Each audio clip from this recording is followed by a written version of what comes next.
Generally speaking, evolving your Pokemon as soon as humanly possible is usually the right thing to do. Better stats, better moves, and in some cases better abilities as well. However, this is not always true. There are a handful of Pokemon from every generation that can benefit immensely by delaying their evolution. Some of the most powerful moves these Pokemon can learn are actually locked behind their early forms, and you would have no idea. In this video, I'm going to go over every single Pokemon in Ruby, Sapphire, and Emerald that can potentially benefit from delaying their final evolution, giving us more strategic options in our playthroughs. Let's get started.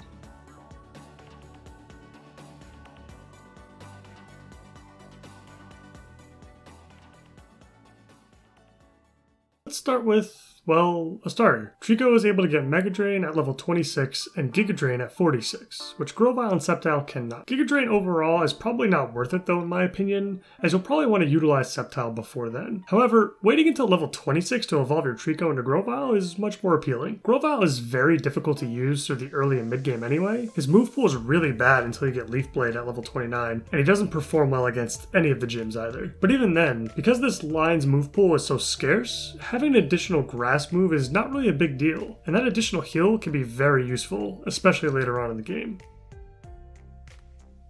Masquerain is unfortunately a very unfortunate Pokemon in a few ways. One of those ways being his level up learn set. It just doesn't suit it very well, only learning physical attacks for the most part when it wants to hit with more special. If you evolve Surskit at level 22 like normal, your Masquerain is going to be stuck with Bubble, as it is the only special move that it has until you unlock TMs much later in the game to help him succeed. However, this doesn't need to be the case. If you simply wait to evolve your Surskit until level 25 instead, you'll get access to Bubble Beam, which is obviously much better and a very passable move that you can get away with for quite a while. 3 more levels, that's it, and Masquerain all of a sudden becomes much more usable.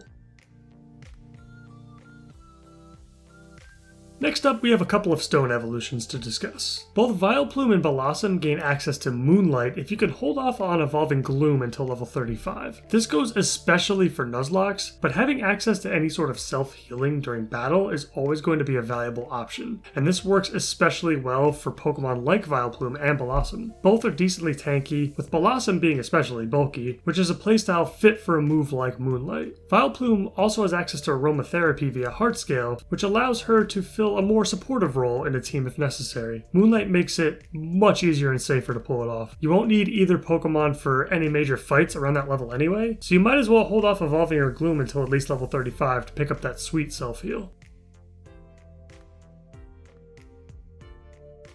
I love Flygon. Great ability, great typing, and very nice stats. And the design is really cool. Unfortunately, in Ruby, Sapphire, and Emerald, the physical special split does this Pokemon frickin' dirty, and it's not even funny. Flygon doesn't get access to any physical moves worth mentioning via level up, and honestly, even when you factor in the TMs, there's still almost nothing to help utilize his superior attack stat. While his special attack isn't the worst, and he does get a lot of coverage moves in this generation, it would be nice if he can get something via level up to help him out just a little bit. Well, I've got some good news for our desert dwelling friend. If you hold off on evolving your Trapinch into a Vibrava until level 41, your Flygon can actually have Dig via level up, which is fantastic. Decently powerful and stab to boot. Not a bad alternative to Earthquake either if you want to use up that TM on somebody else. Now some of you might be thinking, well yeah, that sounds nice, but if you wait to evolve Trapinch until level 41, then Vibrava won't get Dragon Breath. And yes, that is true. However, this isn't an issue in these games, because you can simply reteach Dragon Breath to your Vibrava or Flygon with a Heart Scale. If you need some help obtaining and using Heart Scales, I've got you covered.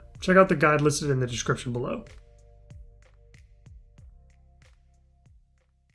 Ninjask has a very similar issue to what Flygon is going through. Not enough good physical moves to select from. What's the point of getting sword stats if you're using either Slash or Fury Cutter to sweep? Delaying the evolution of Nincada can help with this a bit. Nincada gets Metal Claw at level 25, and Dig at level 40 if you want that as well. Both are much better than what Ninjask currently has in his arsenal, and they provide some actual coverage. Of course, if you don't want to wait until level 40, you can always teach Ninjask Dig with the TM that you get from Falibur Town. Metal Claw is much more interesting anyway, and makes Ninjask a bit more viable and versatile. And 5 levels isn't a whole lot of time to wait.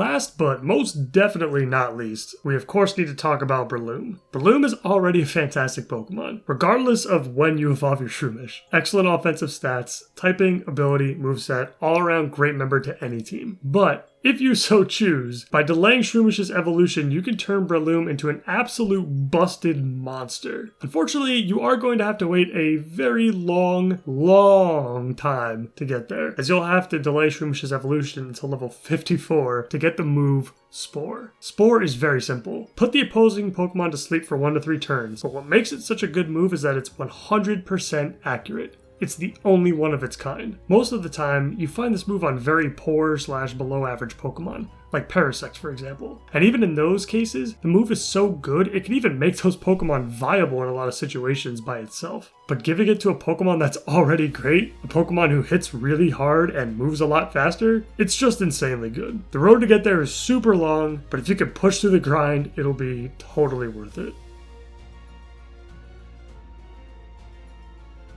And with that, this video is now over. I'm looking forward to utilizing what I've learned in making this video in my future playthroughs. It might not change much, but like I said, having any additional options for team building is always a good thing. Let me know in the comments if I missed anyone, and let me know if you've ever utilized any of these strategies in your own playthroughs. As always, please like the video and subscribe to the channel if you enjoyed it, and let me know what other kinds of content you'd like to see me do in the future. That's it for me.